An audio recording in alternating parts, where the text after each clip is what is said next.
घरोघरी मातीच्या चुली या मालिकेच्या जबरदस्त पुढील भागात आपण पाहत असतो की इकडे जी काही ऐश्वर्या असते ती जानकीला म्हणत असते, तुला मी सांगितलं होतं ना, मग त्याबद्दल काय विचार केला? प्रॉपर्टीचे हिस्से तू करणार आहेस का नाही? आम्हाला ह्या सगळ्यातून मोकळं करायचं ठरवलंस का नाही? असं म्हटल्याबरोबर जानकी स्पष्ट शब्दातच म्हणते, माझं जे काही ठरलं होतं ते तुम्हाला मी कालच सांगितलं. मी ह्या घराचे हिस्से होऊ देणार नाही. हा माझा शेवटचा निर्णय आहे. मी तसं काही करणार नाही असंही ते जानकीने म्हटलेलं असतं. इकडे ऋषी तर शांत बसलेला असतो, एकही शब्द बोलत नसतो.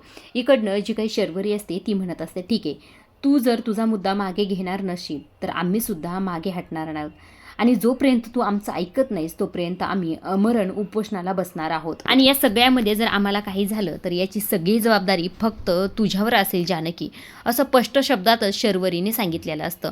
आता शर्वरी आणि ऐश्वर्या दोघी एक मॅट घेतात आणि त्याच्यावरच उपोषणाला बसलेले असतात.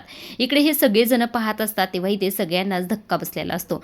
मात्र हा जानकी आणि ऐश्वर्याचा चांगला प्लॅन असतो शर्वरीला उपाशी ठेवण्याचा. आता नेमकं शर्वरी किती दिवस हे उपोषण करते आणि या सगळ्या गोष्टी कशा प्रकारे होतात ह्या पाहण्यासारख्याच आहेत. आजच्या पुरतं एवढंच. अशा डेली मालिकेचे अपडेट, नवीन प्रोमो जर तुम्हाला जाणून घ्यायचे असतील तर आपल्या चॅनलला जरूर सबस्क्राईब करा. तोपर्यंत पाहत राहा घरोघरी माती.